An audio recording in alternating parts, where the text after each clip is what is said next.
formado em medicina pela Universidade do Estado do Rio Grande do Sul, tem 2 residências como urologista e cirurgia geral pelo Grupo Hospitalar Conceição, aqui de Porto Alegre, e também com pós-graduação em cirurgia minimamente invasiva pelo Hospital Sírio-Libanês de São Paulo. Meu convidado de hoje é o Dr.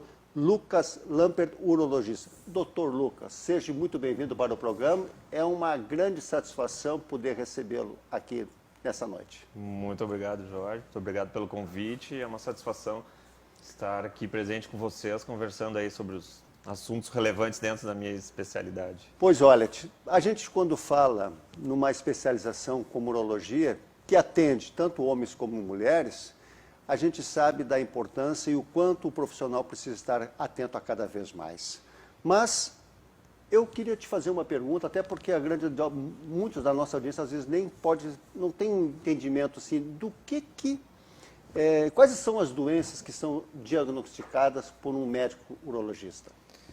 Então, essa é uma pergunta muito importante, né? Às vezes associa-se muito o urologista ao fato dele ser o médico do homem, né? Então, popularmente, as pessoas têm essa ideia.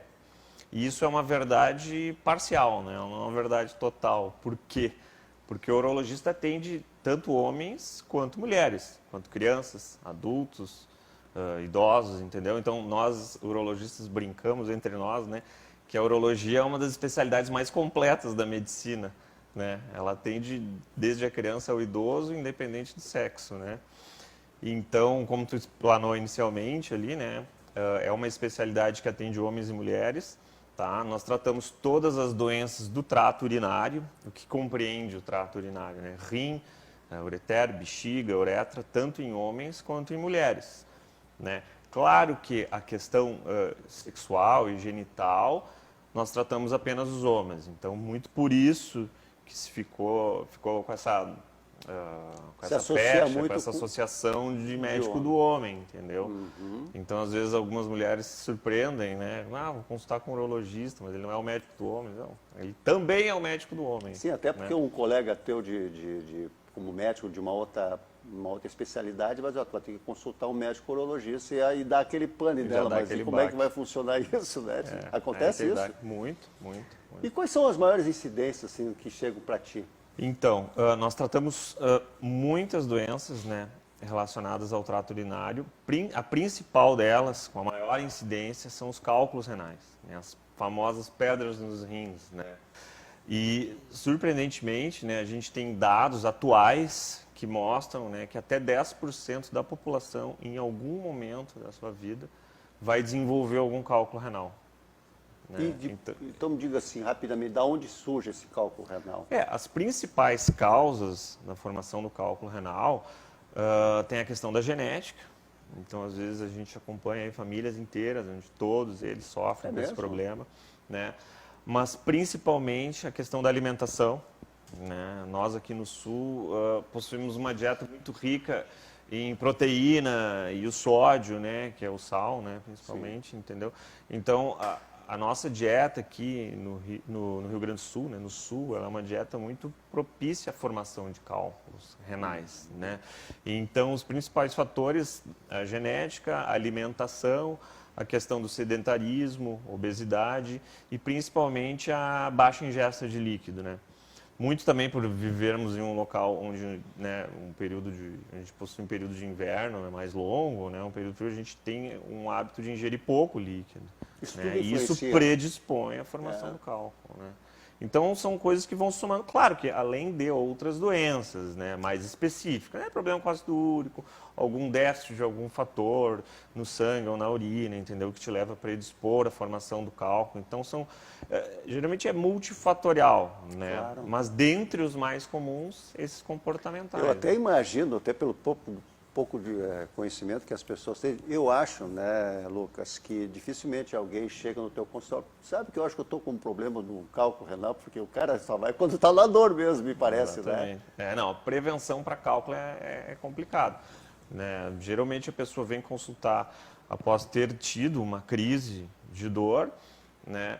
Ou, Nem imaginando quem pode ser. eventualmente, em exames de rotina a gente acaba Sim. descobrindo. Entendeu? Mas é muito mais comum o paciente descobrir após apresentar o episódio da crise de dor, que é uma crise terrível. Né? É isso A que eu ia te cólica perguntar. renal, nós chamamos de cólica renal, a crise de dor do cálculo, né? Ela é considerada uma das piores dores que existem, entendeu? Então, o paciente que teve, que tem ou teve, eu sempre digo, ele nunca mais vai esquecer. Ele lembra o dia, ele lembra a hora, o local que ele estava, porque a dor é inesquecível. A pessoa acaba indo para a emergência porque não sabe o que fazer. Ela é uma dor incapacitante, digamos assim. Ela dá sinais? Ela eventualmente pode dar algum sinal, né? Mas algum sinal leve, mas quando a crise vem, que é quando acontece o deslocamento, né, do cálculo, né, entre o rim e a bexiga, ele eventualmente pode obstruir o canal e a crise vem subitamente. Mas até seria interessante, Lucas, tu poder dizer assim, em que momento esse paciente que porventura está tendo uma percepção de alguma coisa diferente, que seria o momento de ele já começar. E procurar. Porque, como digo, isso Não. pode ser sinalizado. Existem alguns sinais. Dores lombares, né? Principalmente as dores nas laterais, né? Uma dor que a gente chama de uma dor lombar alta, né? Uma região lombar mais alta, tanto para a direita quanto para a esquerda, e depende do rim. Sangramento na urina, né? Então, às vezes, pequenos sangramentos na urina, muitas vezes não são perceptíveis, né, ao olho nu, né? A gente descobre por um exame de urina, né? Mas o sangramento na urina é um sinal. E essas pequenas crises de dor, entendeu? Esses pequenos desconfortos, digamos assim. Então, podem ser sinais ou indícios de que você tem ou está formando ou já possui um cálculo, né, que está ali alojado no rim, né, quieto, né? Uma pergunta até para que tudo aqui é cultura geral. Informação, cultura geral, são coisas que muitas vezes a gente não sabe, então é a grande oportunidade de perguntar. Quando a gente falou que a urologia é uma especialidade que atende homens e mulheres, nesse universo, hoje quem é que tem mais incidência? É o homem ou a mulher no consultório? No consultório do urologista? Não, em linhas gerais, atendemos mais homens. Né? Atendemos mais homens principalmente pela questão da próstata. Né? E hoje em dia a gente sabe que é um assunto que volta e meia vem à tona, né? Por se tratar de uma doença muito comum, muito relevante, que é o câncer de próstata, né? Que é o segundo tipo mais comum de câncer, né? Em homens, perdendo apenas para os cânceres de pele, né? Que são os mais comuns, e é o que mais mata, né? Entendeu? Ele é o câncer que mais leva ao óbito, né? Por algumas questões, como diagnósticos tardios, ou eventualmente algum tipo mais avançado, né, de câncer. Então, assim, ainda em linhas gerais, o volume maior de pacientes no consultório do urologista é de homens, né? Mas atendemos muitas mulheres com relação à questão do cálculo, como a gente estava conversando, cálculo renal, infecções urinárias, incontinência urinária, que é muito comum em algumas mulheres, principalmente pós gestações, após uma certa idade, proximidade da menopausa, entendeu? Então é muito comum. Esse é um assunto muito importante, continência urinária em mulheres. Então tratamos muito isso. Isso não tem idade também? Pode começar ainda jovem ou tem uma tendência? Existem situações onde a incontinência pode acontecer em jovens, né? Mas é mais comum com o passar da idade. Lucas, me diz uma coisa, tu sabe que já há tanto tempo tu falaste do câncer de próstata, que isso aí existe muito preconceito com relação àquele exame de toque e tal. A gente sabe disso, todo mundo está falando sempre, mas eu acho que é uma boa oportunidade até para quem está nos assistindo, porque às vezes é uma dicasinha a mais que faz toda a diferença, né? Então vamos nós também aqui no programa dessa noite fortalecer a ideia de que a prevenção sempre é o melhor remédio para tudo e qualquer tratamento, né? Mas a pergunta é, está realmente, essas campanhas, elas estão surtindo efeito? Eu estou te fazendo essa pergunta porque provavelmente, por uma questão até cultural, as pessoas de mais idade são as que de repente podem ter uma certa dificuldade. Tu percebe isso está começando a mudar ou ainda há essa resistência de querer fazer uma consulta urológica para isso? A gente percebe um resultado muito importante com relação às campanhas, né? A partir do início da campanha do Novembro Azul, que é uma campanha mundial de prevenção, né, do câncer. Então, a campanha ela foca muito na prevenção do câncer de próstata, né? a gente tem percebido um aumento gradual ao longo dos anos na procura, né, da consulta com esse intuito, né, de fazer a avaliação e a prevenção com relação ao câncer de próstata, né? Então a gente tem hoje em dia como indicativo, né, de acompanhamento para todos os homens a partir dos 50 anos. É imprescindível que o homem faça uma avaliação anual com o seu urologista, né? Os grupos de risco, né? O que compreende grupos de risco? Às vezes a gente fala em grupos de risco, né? As pessoas falam, mas eu sou ou não sou do grupo de risco para câncer de próstata, né? Os grupos de risco, principalmente, são os pacientes que têm o histórico familiar de primeiro grau, né? Ou seja, o pai ou o irmão, entendeu? Com câncer de próstata, entendeu? São pessoas que têm um risco maior, né, de desenvolver. Os pacientes da raça negra, os pacientes obesos, entendeu? São pacientes que a gente enquadra como grupos de risco. Esses já necessitam de um acompanhamento um pouco mais precoce, a partir dos 45, que é a recomendação atual, né? E o que compreende essa avaliação anual da próstata? Em 2 exames base, né, que são o PSA, que é um exame de sangue, que é uma enzima produzida pela próstata, que nós dosamos através do exame de sangue, então chamado PSA, e o exame de toque, que é feito no consultório. Esses são os exames básicos, né? Claro que a partir deste, e eventualmente de alguma alteração ou outra, a gente, né, refina essa avaliação, né, através de exames mais modernos, como ressonância, ecografia, tomografia, entendeu? No momento oportuno, tudo tem solução, Claro. se com bastante antecedência. Com certeza. Né? E esse é o grande enfoque do Novembro Azul, o diagnóstico precoce do câncer de próstata. Por quê? Porque hoje a gente tem em números, né, de que mais de 90% dos cânceres de próstata, eles são potencialmente curáveis com os tratamentos atuais. Esse assunto está te interessando? Eu não tenho dúvida que está, porque afinal de contas está ligado para a nossa saúde. Quem não gosta de estar bem cuidado e também com informação para saber o momento certo de procurar o seu especialista. Portanto, fique conosco logo após os comerciais. Nos aguardamos.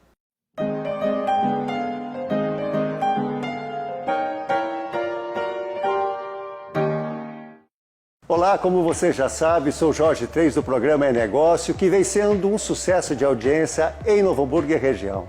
E a Vale TV vem conquistando a preferência de mais pessoas. Se você quer ter seu negócio conectado com quem traz qualidade e visibilidade para a sua marca, junte-se a nós. Entre em contato conosco.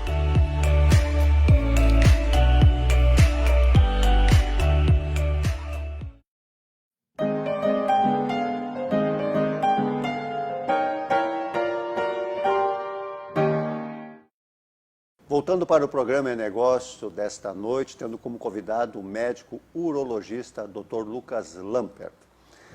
Dr. Lucas, na apresentação nós falamos sobre a tua pós-graduação em cirurgia minimamente invasiva pelo Grupo Sírio-Libanês de São Paulo. Por favor, eu gostaria que tu falasse um pouco, porque é uma especialização, eu acho que veio para ficar, né? O que tem acontecido, acho que dentro da medicina em geral e dentro das especialidades cirúrgicas, que é a minha área, né, a urologia ela é uma especialidade cirúrgica, é um avanço muito grande nos últimos anos nas técnicas cirúrgicas, na evolução das técnicas cirúrgicas. Então, o que tem acontecido? As cirurgias se tornaram cada vez mais e gradualmente minimamente invasivas, que a gente chama. Evoluindo das grandes incisões, né? Antigamente tinha um ditado que se falava grandes cirurgiões, grandes incisões, né? Hoje em dia esse ditado caiu por terra, é quase que inversamente proporcional. Então a cirurgia ela evoluiu muito nos últimos anos, né? Então assim, esse curso até da cirurgia minimamente invasiva que eu fiz lá no Sírio-Libanês, ele é um curso muito voltado para a cirurgia videolaparoscópica, dentro da urologia, né? Obviamente, que é a minha área, e para a cirurgia robótica. Então, esses procedimentos, eles têm aumentado muito nos últimos anos, entendeu? São procedimentos onde o paciente tem incisões menores. O que isso acarreta para ele, né? Menos dor, menos tempo de internação hospitalar, né? Menores riscos de sangramento, de infecção, né? Através disso, menores custos, né? Tanto para o paciente quanto para o sistema, né? E resultados melhores, entendeu? Um retorno mais rápido ao trabalho, entendeu? Então, isso são resultados muito importantes, né? E com relação à cirurgia em si também, entendeu? A evolução, ela é muito grande, né? Hoje em dia a gente está evoluindo para a cirurgia robótica, que já é uma realidade, né? Estados Unidos há muitos anos, no Brasil um pouco mais recente, e aqui no Sul a gente está ainda em estágios relativamente iniciais, a gente já tem alguns centros, né? E em curto prazo, em período breve, a gente acredita que a nossa região também possa ser contemplada, né? Uma plataforma robótica que a gente... Nós queremos estar vivo para ver isso, né? Não, estaremos, com certeza, com certeza. Ao longo dos próximos anos, a tendência é que a gente consiga também trazer essa tecnologia para cá, em benefício dos pacientes, né? E com resultados excelentes, excelentes. E essas experiências assim que tens no consultório, e mesmo dentro do quadro hospitalar, como é que tu percebe? Isso é uma coisa assim, é muito abrangente essa minha pergunta que eu vou fazer, mas como é que tu percebe as pessoas depois que passaram por tudo isso? Como é que tu vê uma recuperação? Porque às vezes, vamos dizer assim, a pessoa entra com medo, vamos colocar dessa forma, né? E se tratando principalmente daquele Novembro Azul do câncer de próstata. Sempre tem muito medo, principalmente quando já é daquele risco 1, como tu disseste. É risco 1? É, o grupo de risco, né? O grupo de risco. Então, hoje, quando tu disseste 90% de quem faz o tratamento precoce, ele tem tudo para que dê certo. É isso?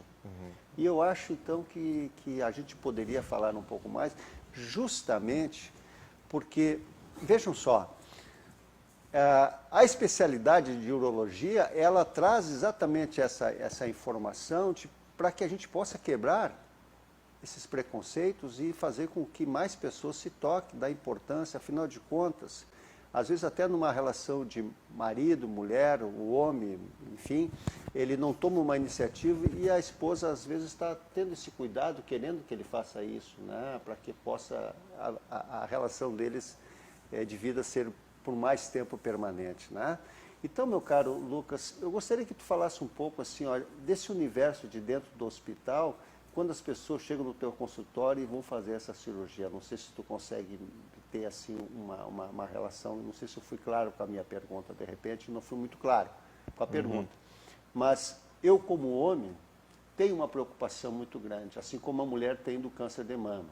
Então, quando tu vais fazer uma consulta com um médico urologista, tu sempre fica aquele compasso de espera, querendo que nada aconteça. Mas vai ter, de repente, um diagnóstico que não seja tão satisfatório. Mas, ao mesmo tempo, também com um grau de solução muito amplo, né? Eu acredito que o grande medo do homem, né, principalmente com relação à questão da próstata, ele está relacionado à sexualidade, né, impotência sexual, enfim. E paralelo ao que nós falamos há pouco, essa questão da evolução dos tratamentos, isso melhorou muito também. Não vou dizer que ele não existe, né? A partir do momento que você tem um diagnóstico de um câncer de próstata e você vai necessitar de uma intervenção, seja ela cirúrgica, ou através de radioterapia ou de quimioterapia, existe o risco, né, de você ter a sua sexualidade afetada. Mas esse risco também vem diminuindo. Também vem diminuindo o risco da sequela sexual, né, no tratamento do câncer de próstata, bem como as opções de tratamento, para que a gente consiga reverter isso, né?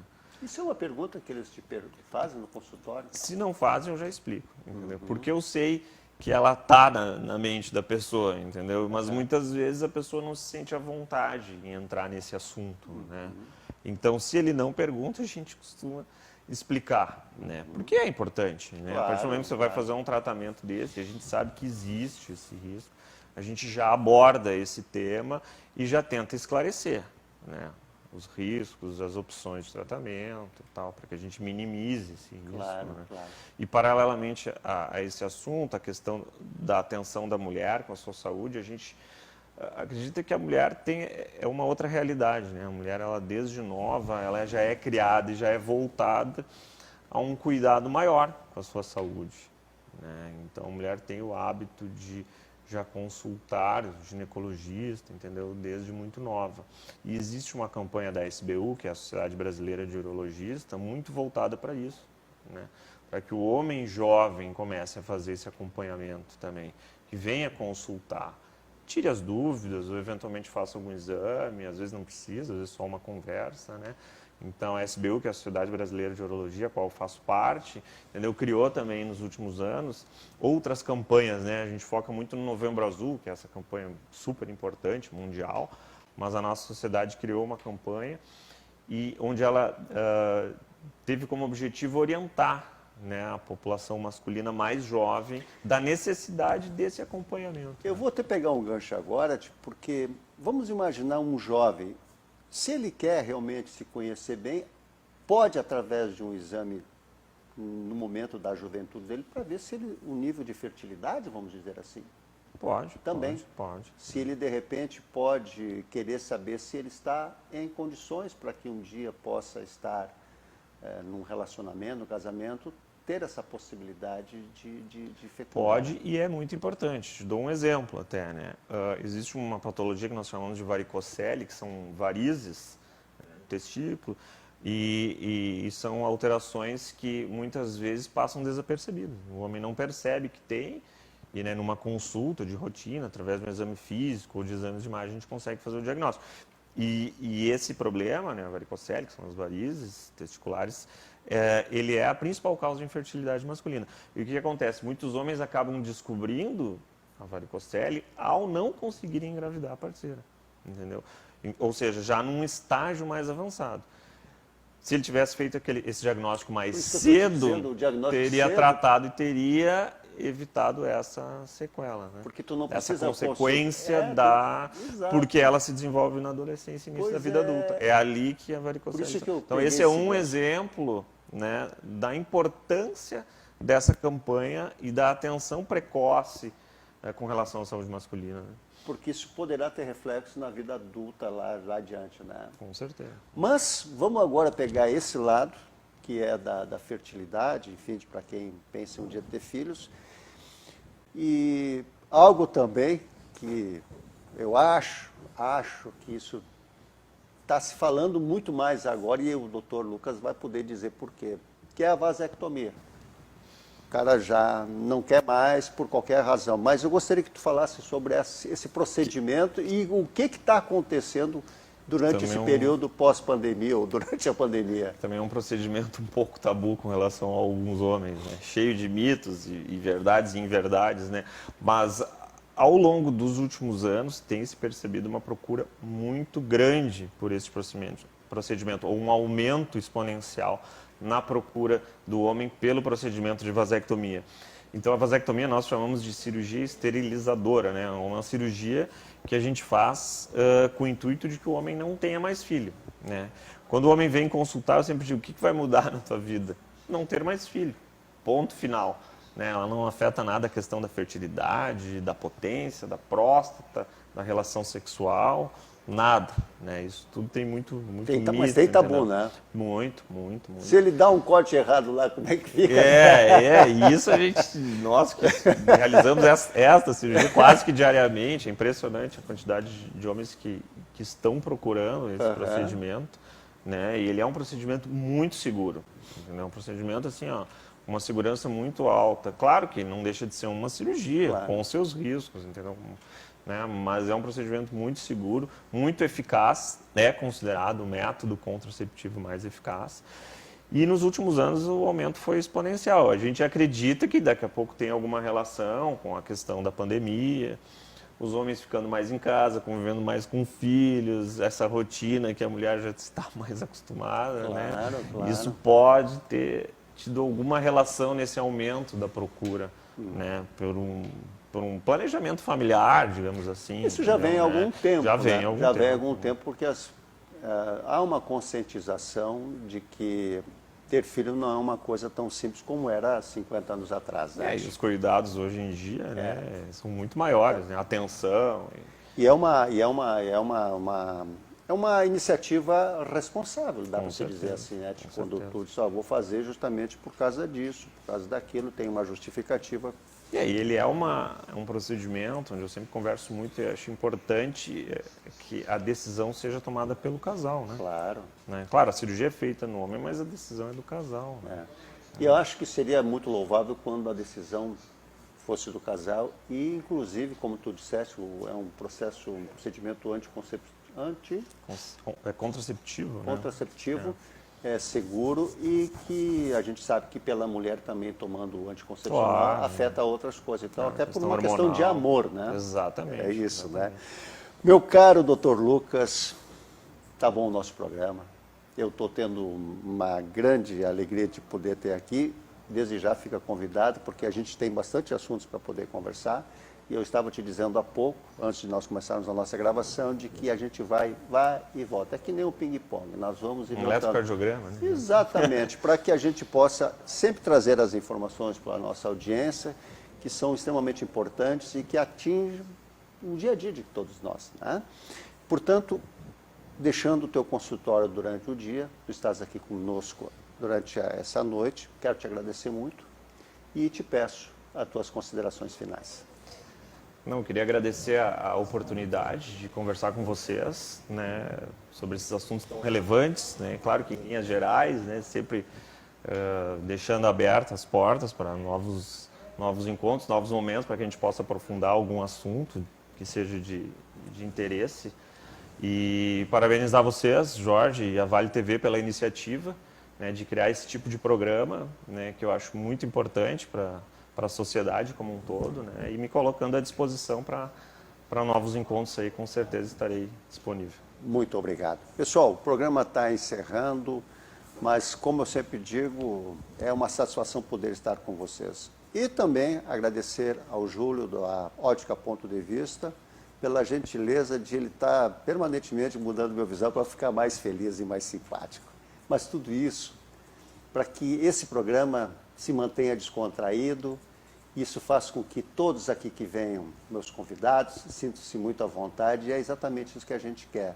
À medida que o tempo passa, a gente vai conseguindo trazer novos convidados e a nossa audiência cada vez mais aumentando. Muito obrigado. Desejo para vocês uma quarta-feira excelente, um resto de semana ainda mais maravilhosa. Estejamos em paz, estejamos em Deus. E até a próxima terça-feira, às 22 horas, no programa É Negócio, aqui pela Vale TV. Uma boa noite.